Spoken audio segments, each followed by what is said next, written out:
ایک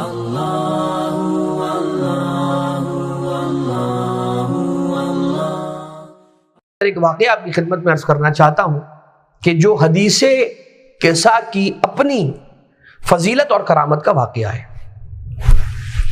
یہ واقعہ اس بات کا ثبوت ہے کہ یہ حدیث قصہ ایسا نہیں ہے کہ صرف شیعوں کے لیے، ایسا نہیں ہے کہ صرف شیعوں اور سنیوں کے لیے، ایسا نہیں ہے کہ صرف مسلمانوں کے لیے، بلکہ اگر کوئی مسلمان نہ ہو لیکن حدیث قصہ کی تلاوت کرے تو اسے بھی اس کا فائدہ میسر آئے گا. تو یہ واقعہ ہے ایک ایسے عیسائی کا کہ جو اپنے ملک میں رہتا ہے اور وہاں پر وہ ایسا شدید مریض ہوا، ہیلتھی ہے، صحت مند ہے، اور اچانک سے اس کا وزن گرنا شروع ہوا. بہت تیزی کے ساتھ، بہت ریپڈلی اس نے اپنا وزن، ویٹ لوز کرنا شروع کر دیا. اور جب ڈاکٹر کے پاس گیا، پہلے تو کچھ عرصے تک اس بات کا خیال نہیں کیا، اس کو اگنور کرتا رہا، یہاں تک کہ جب ڈاکٹر کو دکھلایا تو ڈاکٹر نے کہا کہ تمہیں شوگر کی بیماری ہے، ڈائبٹیز کے مریض ہو گئے، اور اب یہ ڈائبٹیز اور یہ شوگر تمہارے آرگنز کو، تمہارے بدن کے جسم کے اعضاء کو کھا رہے ہیں. اچھا، اب دونوں ہی چیزیں اپنی جگہ پہ، چاہے کثرت کے ساتھ میٹھا ہو یا پھر کثرت کے ساتھ نمکین چیزیں ہوں. مطلب کیا؟ نہ میٹھے کا افراط نہ نمک کی تفریط. چلیں اور بات کو واضح کرتا ہوں. میں ایک پیغام دینا چاہ رہا ہوں، یا رک کر ایک پیغام دینا چاہ رہا ہوں. وہ پیغام یہ کہ بات یاد رکھیے گا، کسی بھی چیز کی زیادتی، حد سے زیادہ بڑھانا وہ نقصان دیتی ہے، چاہے وہ عبادتیں ہی کیوں نہ ہو. اگر حد سے زیادہ انسان عبادت کر رہا ہے تو وہ جب حد سے زیادہ عبادت کرے گا تو جو اس کے آس پاس کے انسان ہیں ان کا حق تلف ہوگا. مثال، ایک شخص ہمیشہ مصلی پہ بیٹھا رہے تو جو اس کی زوجہ ہے اس کا حق تلف ہوگا، اس کی اولاد ہے اس کا حق تلف ہوگا، اگر اس کے ماں باپ ہیں ان کا حق تلف ہوگا.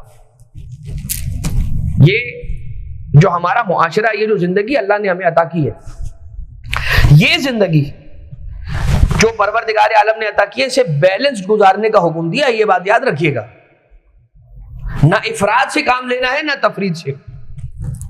وہ شخص جو بالکل سب کو چھوڑ چھاڑ کے دنیا کے پیچھے چلے جا رہا ہے، اس سے بھی یہی کہا جا رہا ہے کہ اپنی لائف کو بیلنس کرو.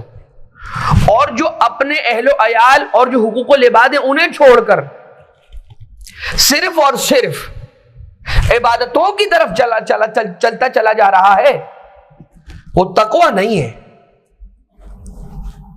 اس لیے کہ تقویٰ وہ ہے کہ انسان اتنا کرے جتنا مانگا گیا، اور اس کے اندر پھر اور بڑھانا چاہ رہا ہے تو جیسے جیسے اس کے لیے مناسب ہے، جیسے جیسے اس کے لیے پاسبلٹی ہے، جیسے جیسے اس کے دامن میں گنجائش ہے، وہ یہ کرے کہ مستحبات کو انجام دے.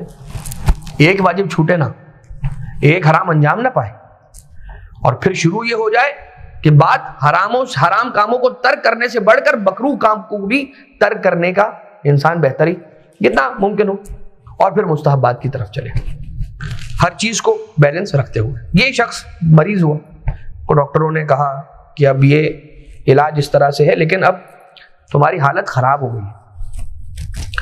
یہ ایک دن اپنا اس کا ایک دوست تھا کہ جو اہل بیت کا ماننے والا تھا، چاہنے والا تھا، وہ اسے مجلس کے اندر لے کر گیا. اور جب اس وہ مجلس کی ابتدا کے اندر ہی پہنچ گئے، بالکل مجلس کے سٹارٹ کے اندر ہی یہ افراد پہنچ گئے. وہ عیسائی مذہب سے تعلق رکھنے والا اس کا دوست اور دوسرا اس کا دوست، دونوں یہ لوگ پہنچ گئے کہاں؟ مجلس کے اندر. حدیث قصہ کی تلاوت ہو رہی تھی، اور کہتا ہے حدیث قصہ ختم ہو گئی، مجلس ختم ہو گئی، ماتم ختم ہو گیا، زیارت پڑھ لی. جب واپس آ رہے تھے امام بارگاہ سے نکل کر، حسینیہ سے نکل کر باہر آ رہے تھے، تو وہ کہتا ہے کہ یہ جو شروع میں پڑھا جا رہا تھا یہ کیا تھا؟ میں آپ کو سمجھانے کے لیے کہوں کہ کوئی کچھ سمجھے نہ سمجھے اتنا تو سمجھ سکتا ہے تحت القصاء تحت القصاء تحت القصاء ہو رہا ہے، یہ تو سمجھے گا۔ تو اس نے پوچھا یہ کیا تھا؟ میں سن رہا تھا، مجھے میری روح کو تسکین مل رہی تھی۔ کہا یہ حدیث قصہ ہے۔ کیا ہے یہ حدیث قصہ؟ اس کا ٹرانسلیشن کیا ہے؟ بتلایا اس کو کہ ترجمہ یہ، اور اہل بیت اطہار کا تعارف۔ پھر اس نے پوچھا، جیسے آپ نے اسے بتایا حدیث قصہ کیا ہے، تو بتلانے پر سوال پیدا ہوا کہ چادر کے نیچے کون تھے جو جمع ہوئے تھے، ان کا سٹیٹس کیا ہے، وہ ہائیلی ایلیویٹڈ جو پرسنالٹیز ہیں وہ کیا فضیلت رکھتی، کیا خصوصیت ہے ان کی، کیا کیا انہوں نے۔ تب پھر بتانا شروع ہوا۔ یہ کب ہوا؟ جب آپ کسی اپنے دوست کو یہ سوچے بغیر کہ کس مسلک سے ہے امام بارگاہ لے کر آئے۔ حسین ابن علی کا دسترخوان کرم ہے یہ امام بارگاہ، فرش عزا مولا حسین علیہ الصلوۃ والسلام کی مہمان نوازی کا وہ مہمان خانہ ہے کہ جہاں پہ دنیا کے ہر شخص کو استقبال کیا جاتا ہے، ریسیو کیا جاتا ہے۔ کیا ہوا؟ اس نے حدیث کے ساتھ سننے شروع کی، پڑھ نہیں رہا، سن رہا ہے گھر میں۔ ریگولر چیک اپ کا وقت آیا، جب وہ اپنے ڈاکٹر کے پاس گیا تقریباً 3 ہفتے کے بعد، اس کا ڈاکٹر کہتا ہے کہ میرے پاس آپ چیک اپ کروانے کے لیے آئے ہیں، میں آپ کا ایک ٹیسٹ کروں گا۔ ٹیسٹ کیا، ٹیسٹ کا رزلٹ آیا۔ اب وہ پریشان ڈاکٹر کو آ کے بات بتانے میں دیر لگ رہی ہے، تاخیر ہو رہی ہے۔ ڈاکٹر کہہ رہا ہے، یہ دوست کہہ رہا ہے، یہ جو کرسچن دوست تھا وہ کہتا ہے کہ پتہ نہیں آج ڈاکٹر کو ہوا کیا ہے، یہ آ کے مجھ سے مل کیوں نہیں رہا، کوئی پریشان کوئی بات تو نہیں ہے۔ کہا کہ نام تمہارا لکھا ہے، جو بلڈ سیمپل تھا وہ تمہارا تھا، جو رزلٹ آیا ہے مجھے اس پہ یقین نہیں ہو رہا، میں یہ تحقیق کروا رہا ہوں کہ کہیں یہ جو لیب ٹیسٹ کی رپورٹس ہیں یہ تمہارے سیمپل کو کسی اور کے سیمپل کے ساتھ مکس نہ کر دیا ہو۔ کہا کیوں، کیا مسئلہ ہے؟ بولا تمہاری شوگر کی نیگیٹو کی رپورٹ آئی ہے۔ بولا sugar no more exists in your body, وہ جو ایکسس شوگر ہوتی ہے بلڈ شوگر کے اندر، جو پراپر بیلنس اس کا